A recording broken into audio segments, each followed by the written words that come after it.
We have quite a large attendance today for this webinar. I think it's because uh, information about breastfeeding in women with histories of substance abuse is scattered throughout the literature, and there's no one place that brings it all together. So that's what we're going to try to do today. The first thing I want to make clear is we want women to breastfeed. We know from research that breastfeeding provides improved infant nutrition.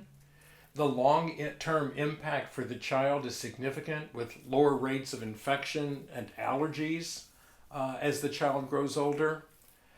There is enhanced maternal-infant attachment through the breastfeeding process.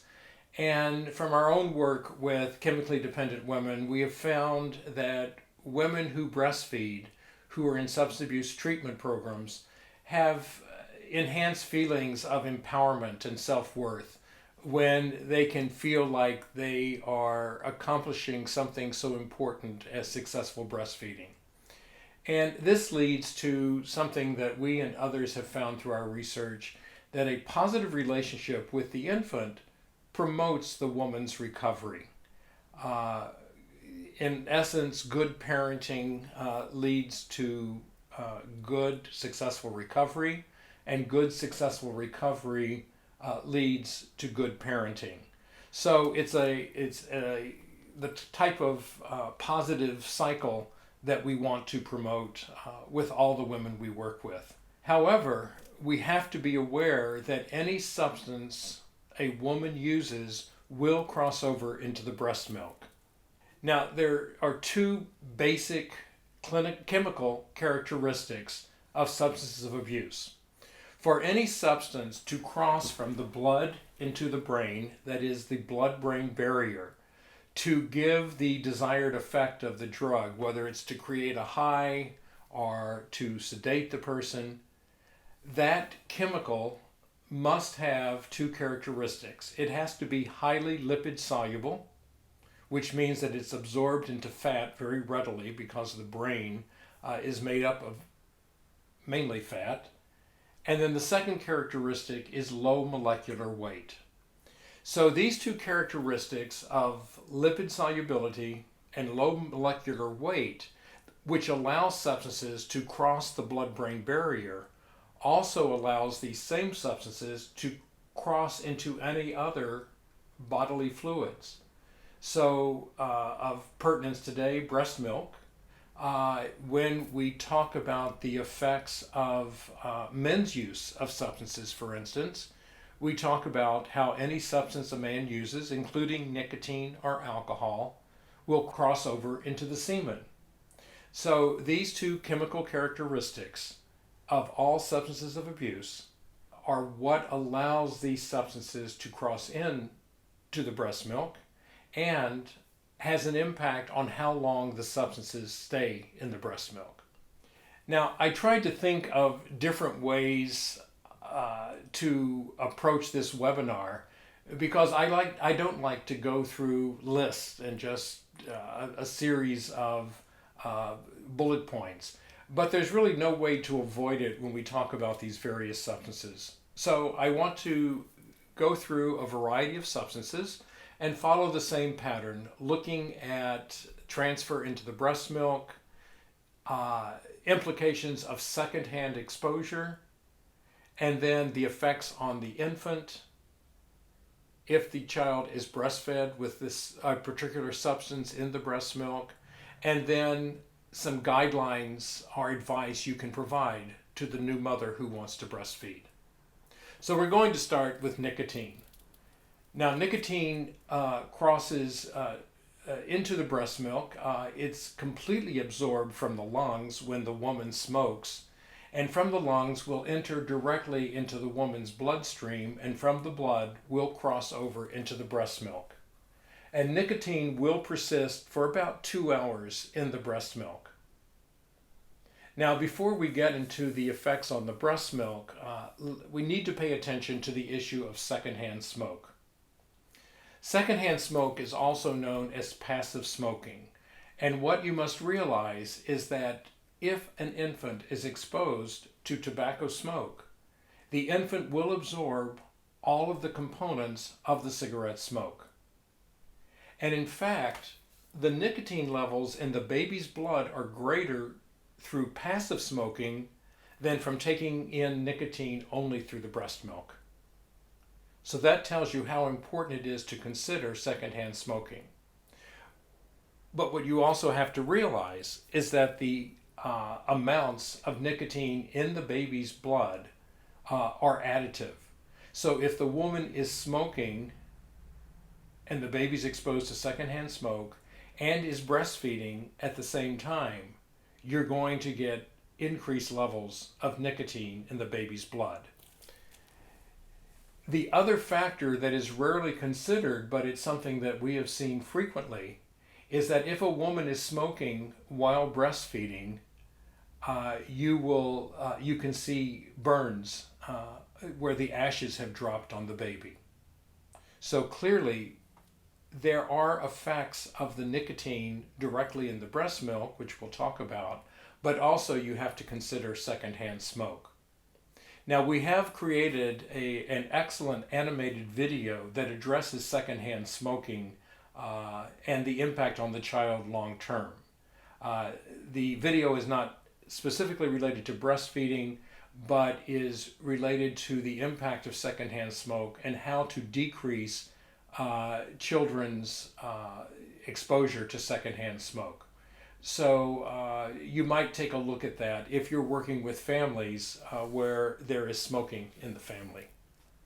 Now, what are the effects of cigarette smoking on the supply of breast milk? Just to summarize, it reduces the volume of breast milk. In addition, once a woman smokes, the nicotine will flavor the milk and will decrease the baby's appetite and his willingness to take the breast. And so if a woman tries to breastfeed right after having smoked a cigarette, the baby will often show fussiness and may even refuse to nurse because the baby can taste the nicotine. If the baby does breastfeed while there is nicotine in the breast milk, the baby can have clinical effects such as vomiting and diarrhea. The infant will show increased restlessness and will have a higher heart rate because nicotine, of course, acts directly on the smooth muscle through dopamine release, and the heart is all smooth muscle. So you will see cardiovascular changes in the infant after breastfeeding when nicotine is present. And also, studies have shown if a woman is smoking 5 or more cigarettes a day, there's an increased rate of colic in the infants. So there are both immediate and more long-term effects from exposure to nicotine through the breast milk. So what advice can you give to a pregnant woman? To the pregnant woman and then the new mother? Of course, quit smoking. That's the best way to protect the infant. But in reality, we don't see that. And so one of the things that has been shown to be most successful if a woman is trying to quit smoking while breastfeeding is use of the nicotine patch. And some studies have shown now that if you use a nicotine patch that that delivers 14 milligrams per day or less of nicotine, then you will get lower nicotine levels in the breast milk when comparing levels if a woman is smoking 1.5 pack of cigarettes per day. So this is the recommended approach for a woman who is breastfeeding and cannot completely quit smoking. As I said, it's difficult to get women to stop smoking. And so if the new mother is going to continue smoking, here's some steps you can take.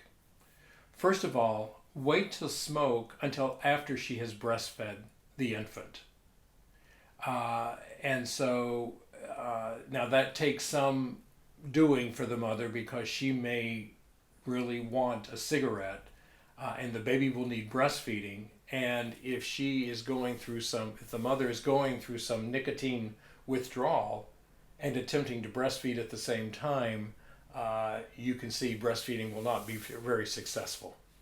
But if at all possible, help her develop a schedule in which she will wait to smoke until after she's breastfed the baby. And obviously, as I mentioned before, she should never smoke and breastfeed at the same time. Now, when she does smoke, she should smoke outside and then wash up and change her clothes before she picks up the baby.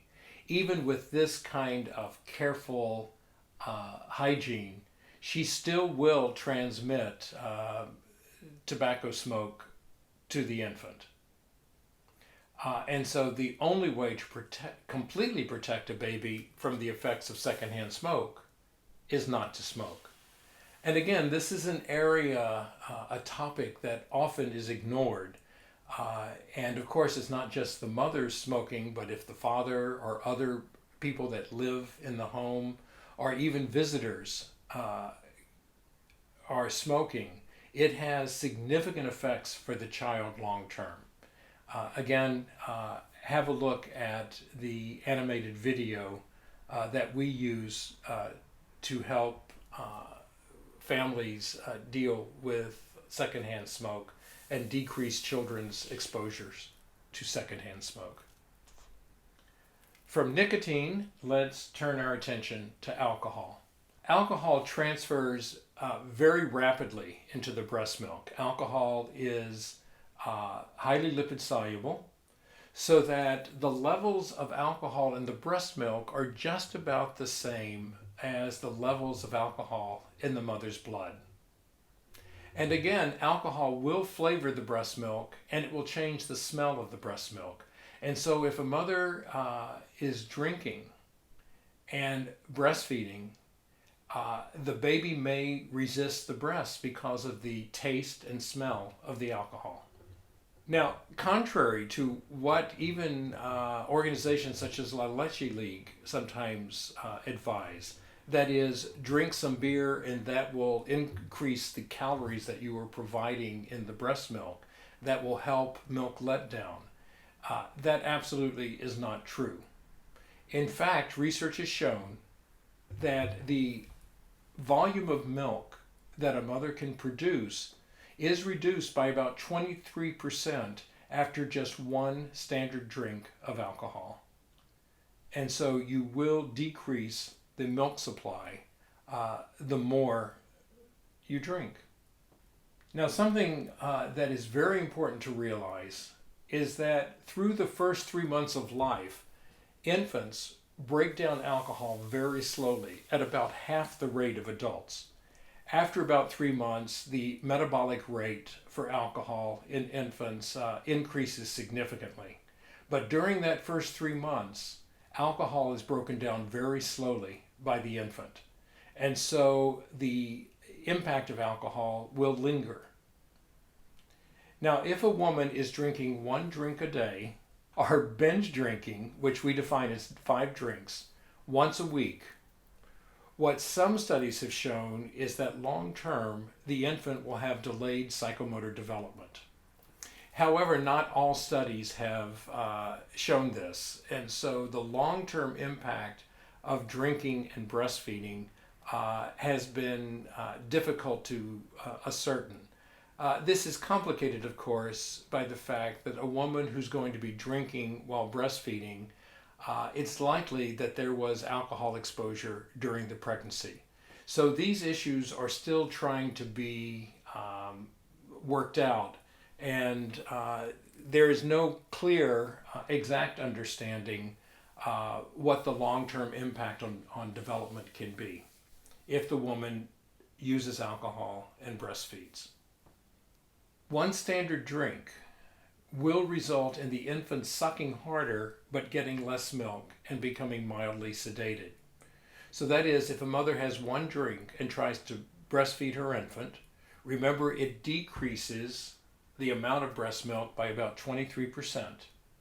the infant will suck harder but get less milk. And if that milk has alcohol in it, the infant will become mildly sedated. Now, for about 4 to 5 hours following ingestion of alcohol through the breast milk, the infant will be more wakeful. Although he will become initially more sedated, in those several hours after drinking breast milk with alcohol in with alcohol in the breast milk, infants will be more wakeful, and so this disrupts the sleep cycle for the infant. So what advice can you give to the new mother? First of all, as we talked about the first 3 months of the infant's life, you want to avoid alcohol use at all during that first 3 months. After 3 months, if you're going to drink alcohol, be sure you eat food before drinking and while drinking. At the same time, drink plenty of non-alcoholic beverages when you're drinking alcohol. Make sure the woman stays well hydrated. Now, we often get the call, it's New Year's Eve, I'm breastfeeding, and I want to go out for New Year's Eve. So this is the advice that we will give in this situation. So eating plenty before and during drinking, drink plenty of non-alcoholic beverages while drinking the alcohol, and then do not breastfeed for at least 3 to 4 hours after the last alcohol drink. During this time, the woman should pump and discard the breast milk. Now you have to make sure you talk about pump and dump the breast milk, because some women will pump the breast milk, save it, and feed it to the infant later.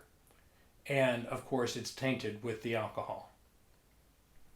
If a woman is going to go out occasionally and drink alcohol, she should store alcohol-free breast milk for use to replace the actual breastfeeding during that 3 to 4 hours after drinking. Now, if a woman comes to you and is drinking daily and wants to follow this advice on almost a daily basis, then you need to talk to her about her alcohol use. This plan that I just presented to you is for the woman who is occasionally going out to have alcohol. The next substance we're going to discuss is marijuana. And of course, there is quite a bit of controversy about marijuana use, especially as related to medical use and to pregnancy. And as I discuss these next several points, I would raise the question that if a woman in those states that have medical marijuana laws, if a woman goes to a physician and requests a prescription for marijuana, and if she's breastfeeding, should the physician give her that prescription? It's an important question to ask as we consider the following information. Marijuana crosses very rapidly and completely because it is so lipid soluble. Marijuana is more lipid soluble than just about any of the other drugs we're going to be talking about. Its active ingredient, THC, is quickly absorbed into breast milk, and it's stored in the fat content of the breast milk for up to 2 weeks. So you can measure marijuana levels in the breast milk for up to 2 weeks after the woman's last use. And in fact, chronic, heavy use of marijuana, you will find higher levels of THC in the breast milk than you will in the mother's blood. The other consideration is that the implications of secondhand smoke for marijuana are just the same as they were for nicotine.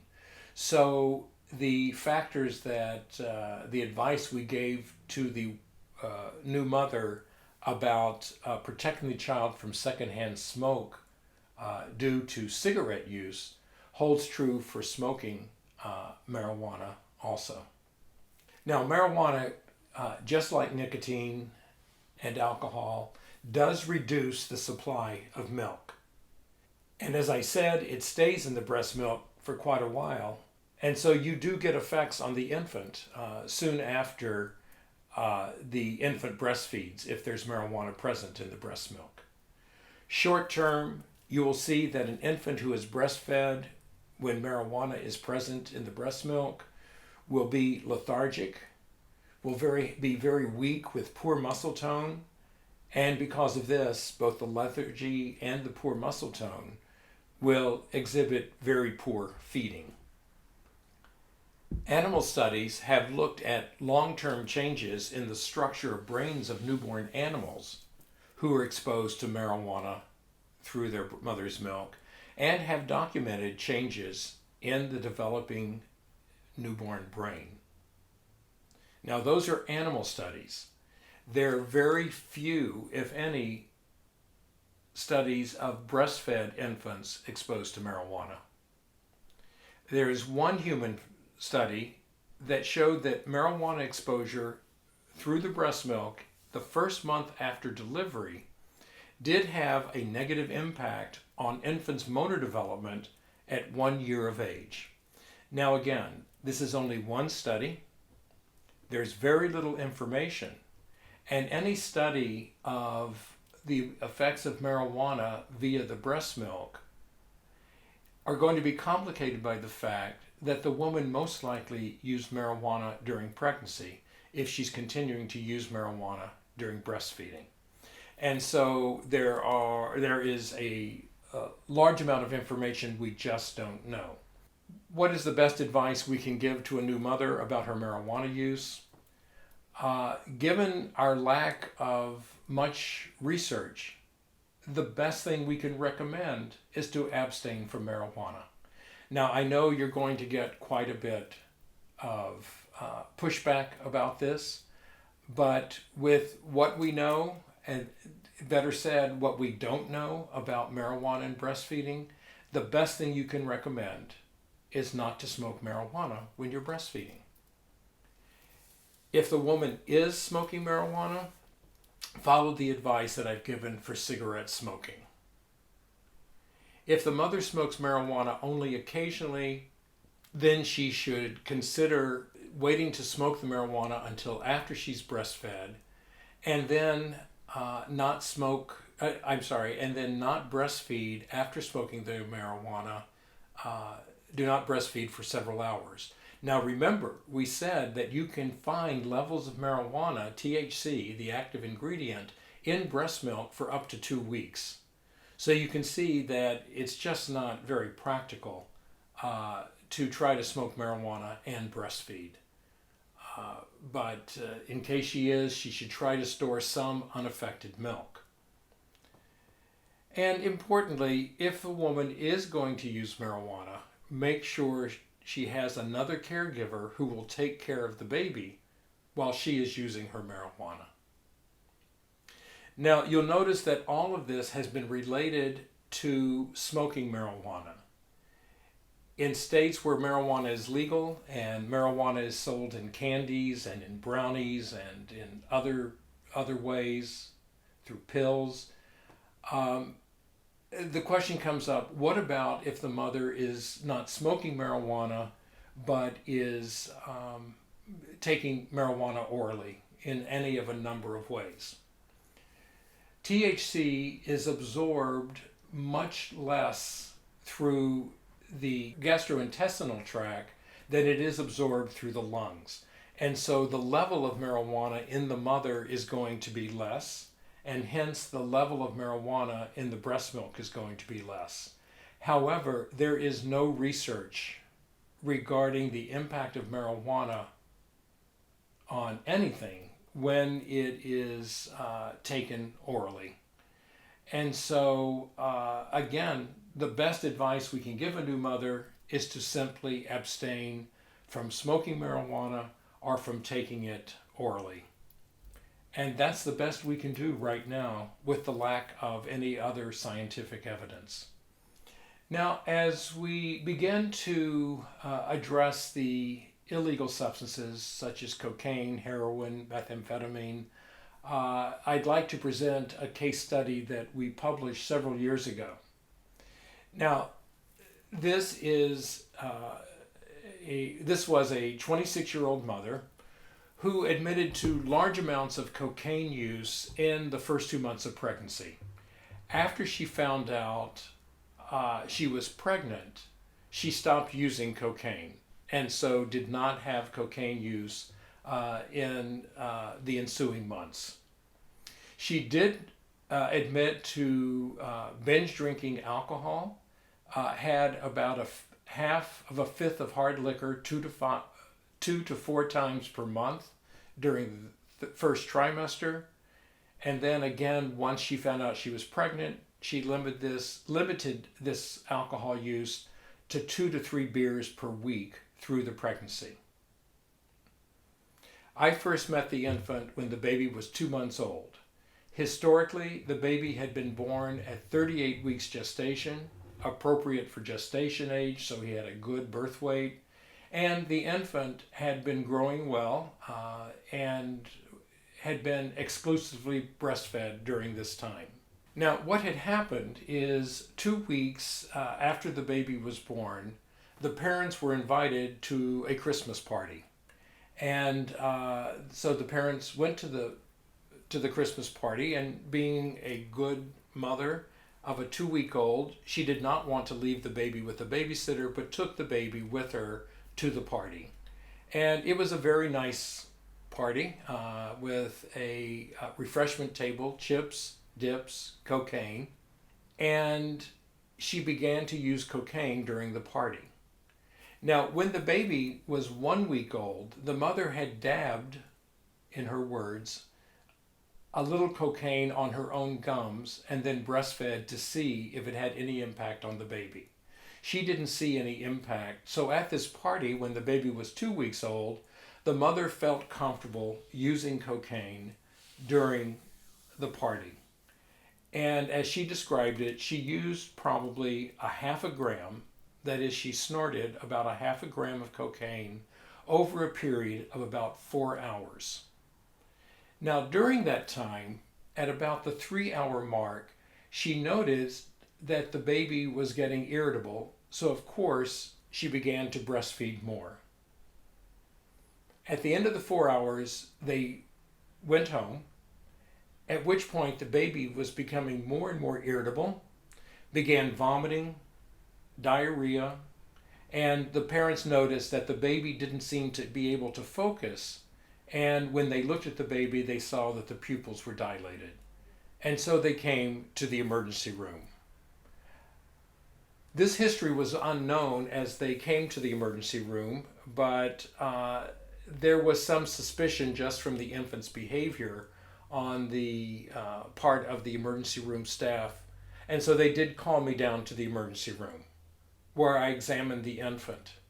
The infant at this point, which would have been about 7 to 8 hours after the mother first initiated her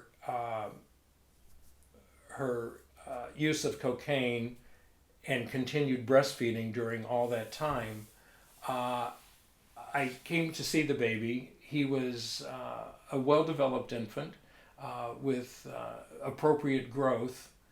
But what I noticed is the baby was very tremulous, irritable, had intermittent short seizures, was poorly attentive, and had a high-pitched cry with some sweating, diarrhea, and vomiting. With that evaluation, I was quite concerned about drug use by the mother and sat down with the parents and got the history that I just gave you. So, in brief, what we had before us was an infant who had been exposed to cocaine via the breast milk over about a 4-hour period. And now we were seeing the baby 7 to 8 hours after the initial cocaine exposure. We, of course, hospitalized the infant, and the mother agreed to, while we were doing urine toxicologies on the infant, the mother agreed to allow us to do toxicology levels of her breast milk. Now, this graphic shows you the concentration of cocaine metabolites, that is benzoylecgonine. Benzoylecgonine is the primary metabolite of cocaine. This shows you the concentration of benzoylecgonine in nanograms per milliliter over the first 3 days after the baby's hospitalization. At his initial admission to the hospital, this would have been 10 hours after the initial exposure to cocaine. There were about 850 nanograms per milliliter of benzoylecgonine in the baby's urine, and about 400 nanograms per milliliter of cocaine or benzoylecgonine in the mother's breast milk. And you can see that over time, the bottom graphic is the breast milk level. And you can see that the breast milk became negative for the cocaine metabolites at about 40 hours after the last or the initiation of the cocaine use. So the cocaine stayed in the breast milk for about 40 hours.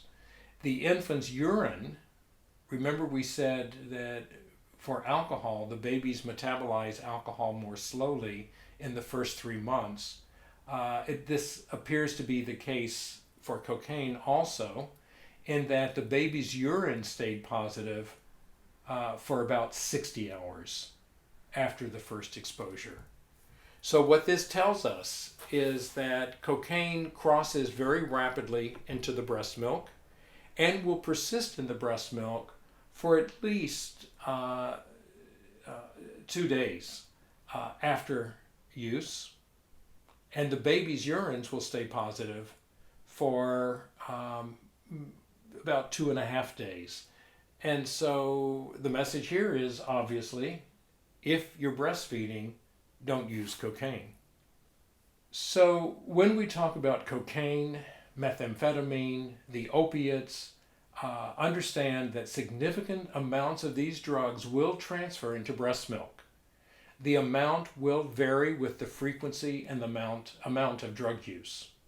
Now, specific data or information about the effect of breastfeeding while using any of these substances is very limited. There are only a couple of reports on cocaine use while breastfeeding, and I presented to you one of those studies. The information about methamphetamine staying in the breast milk up to 100 hours after use comes from just a limited amount of information we have. There have been reports of infants having seizures and one infant having a stroke within 24 hours after breastfeeding when methamphetamine was present in the breast milk. From what we know, the limited information is that methamphetamine can stay in the breast milk up to 100 hours after use. As we mentioned, cocaine stays in the breast milk 36 to 60 hours, and then heroin can be found in the breast milk for about 24 hours after the last use. Again, there is very limited information. This is the best information we have at this point. Now, a question did just come in. Why did the levels of cocaine in the baby's urine at 50 hours appear to rise? So let's go back to that slide. And that's a very good observation. If you notice that the baby's toxicologies in the urine were steadily going down and then kind of plateaued around 40 hours and then went slightly back up. And the question is, why did it go slightly back up? Most likely that's because some of the cocaine that was stored in the baby's fat, there was a surge of release of the cocaine, or benzoylecgonine actually, from the fat, the baby's fat, back into his bloodstream. Release of these substances from the fat where it's stored is not steady, but can fluctuate a bit. And I think that's the best explanation as to why that level did go back up. Let me caution you, something I didn't mention, but as we look at this graphic, realize that if you send a urine toxicology on a baby, on an adult, doesn't matter. The threshold for reporting benzoylecgonine or cocaine metabolites in the urine is 300 nanograms per milliliter. So if you were following this baby's infant toxicologies in a routine manner, you would have started getting reports of negative urines by about 30 hours after ingestion. We use specialized gas chromatography to track the baby's levels, and so of course we can look at exact levels. But if you use the usual urine toxicology, that if you sent off just a plain urine toxicology, be aware the threshold is 300 nanograms, and so all of the baby's urines from 30 hours on would have been reported to you as negative. So this is a word of caution. If you have a baby who is suddenly having seizures and has been born to a mother who is a known drug user, when you order a urine toxicology, you're going to have to explain to the lab that they need to go beyond routine reporting and need to give you confirmation studies that will actually look at levels of cocaine metabolites in the urine, in the baby's urine, rather than just a screening process that is the usual, because the screening will report as negative anything less than 300 nanograms per milliliter. If these drugs cross over into the breast milk, what can we see? Heroin or other opiates are not absorbed very well by the baby via the GI tract. But exposure through the breast milk can cause some sleepiness, some respiratory depression, vomiting, and irritability. Now, the question comes up, is there an impact if the mother's not using heroin, but rather is using prescription drugs? Prescription drugs are opiates and you get the same effects. Now, there's going to be very much be a dose-response relationship here.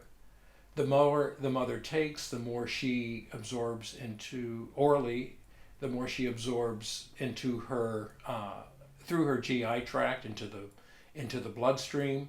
The more that gets into the bloodstream, of course, the more that crosses over into the breast milk.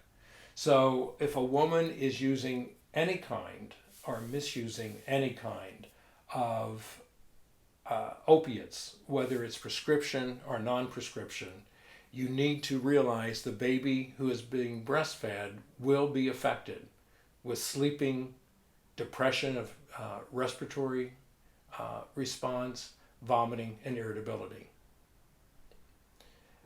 For the mother, as we mentioned, for the mother who's using cocaine, as we mentioned, the baby can become very irritable and have seizures or other neurological problems after breastfeeding.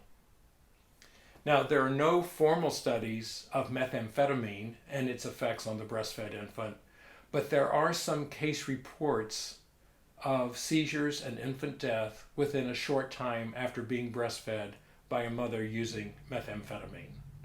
Again, complete scientific studies on any of these substances in breastfeeding are incomplete, but there is enough information to tell us if a woman is using any of these substances, she should not breastfeed.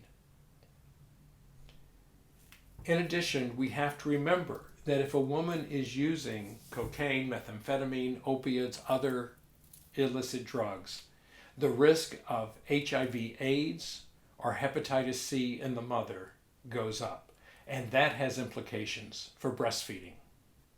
One topic that I think we have to address is methadone. There are many methadone maintenance programs across the country, and often I have found women in methadone maintenance programs also often are given incorrect information. they are told, don't worry, methadone doesn't cross the placenta, it won't affect the infant, which we know is not true. We're not going to be discussing methadone during pregnancy today, but methadone use while breastfeeding.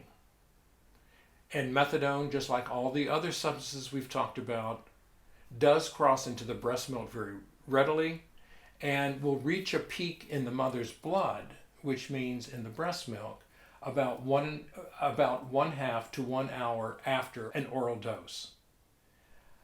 It persists in the breast milk for up to about 60 hours.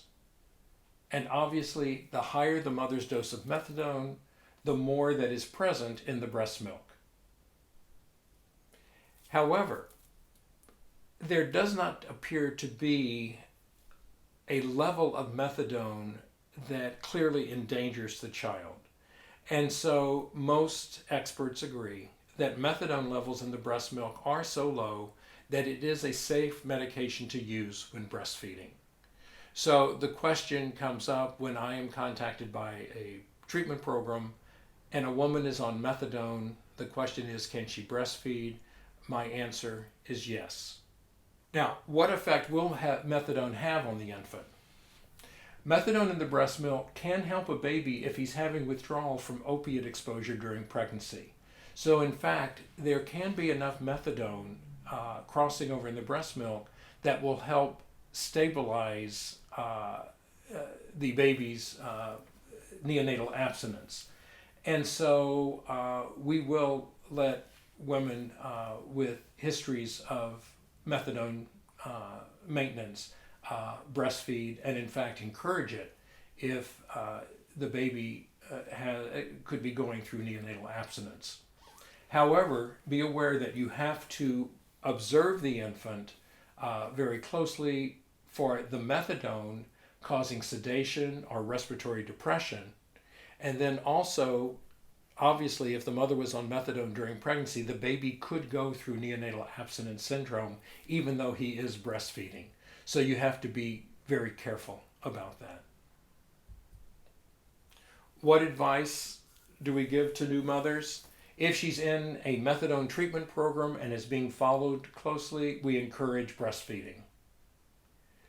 Our advice is to try to time the daily dose of methadone so that she takes it just before the baby takes his longest sleep of the day, because it will cross over and cause sleepiness in the baby. So try to adjust the timing of the methadone dose to the baby's sleep cycle. Importantly, the woman should not suddenly stop breastfeeding because the baby will go through neonatal abstinence. But what you should try to do is to taper the baby off the breast by slowly reducing the episodes of breastfeeding through the day. This helps to slowly reduce the methadone the baby is getting, and you can taper him off very nicely without inducing neonatal abstinence. What advice do we give to programs regarding breastfeeding by women with a history of substance abuse? When I am asked about this, here are the guidelines that I provide. A woman can breastfeed if she has a negative history and negative urine toxicologies throughout third trimester. She has a negative urine toxicology at delivery, as well as, I should mention, a negative toxicology in the infant. And of course, methadone, a positive toxicology for methadone would be an exception. The mother must be HIV negative, so you must know the HIV status of the woman. Now, this next point is a little controversial. My advice is if a woman is hepatitis C positive, she should not breastfeed. I'm concerned not about hepatitis C passing through the breast milk, but there are always cracked nipples, and the bleeding around the nipples, if the baby takes in the mother's blood via breastfeeding, it could be an exposure to hepatitis C. Now, the American Academy of Pediatrics does recommend that even if a woman is hepatitis C positive, the baby still can breastfeed. And so I would leave that decision up to you. My own advice is if a woman is hepatitis C positive, I advise against breastfeeding. A woman on methadone maintenance, pretty much any dose, but if she's on low dose methadone maintenance, that's what's best. And I define low dose methadone maintenance as less than 40 milligrams per day. There are some researchers that define low dose as less than 20 milligrams, but I have found that if she's on less than 40 milligrams a day, breastfeeding works quite nicely. Our concern is if she's on very high methadone doses and then suddenly stops breastfeeding, the baby will go through a pretty significant neonatal abstinence. So just be aware of that. And then, of course, while she's breastfeeding, she has to have regular, ongoing negative urine toxicologies. What are the contraindications to breastfeeding in women with a history of chemical dependence? If a woman has no prenatal care, that's a sign to me that we're not going to be able to follow her and her baby very closely, and so she should not be allowed to breastfeed. If there was substance abuse or misuse in the 30 days prior to delivery, if the woman refuses substance abuse treatment, if the woman is unwilling to consent to communication between medical personnel and the substance abuse treatment program, she should not be breastfeeding. If there is a positive maternal or infant urine toxicology at the time of delivery, or if there is postpartum relapse at any level, or if the mother is HIV positive, I consider all of these factors to be a contraindication to breastfeeding. What are the special considerations? We've talked about methadone. Pretty much any dose is allowable, but I recommend less than 40 milligrams if that's possible. Certainly remember tapering off the breastfeeding and good medical supervision of both the mother and the infant. Hepatitis C, as I mentioned, is a special consideration, and I recommend that you have a look at the American Academy of Pediatrics recommendations around breastfeeding and hepatitis C. But as I mentioned, I advise against breastfeeding if a woman is positive for hepatitis C. The other issue that comes up are the psychotropic medications that women may be on. Obviously, they need the medication. There is no research to tell us if use of these medications and breastfeeding are compatible. My advice would be if a woman needs her psychotropic medications and she wants to breastfeed, I would allow it, but I would be very careful and follow that infant very closely for any effects from the psychotropic medications. Thank you all very much. Hopefully we'll see all of you at our next webinar in about 2 months.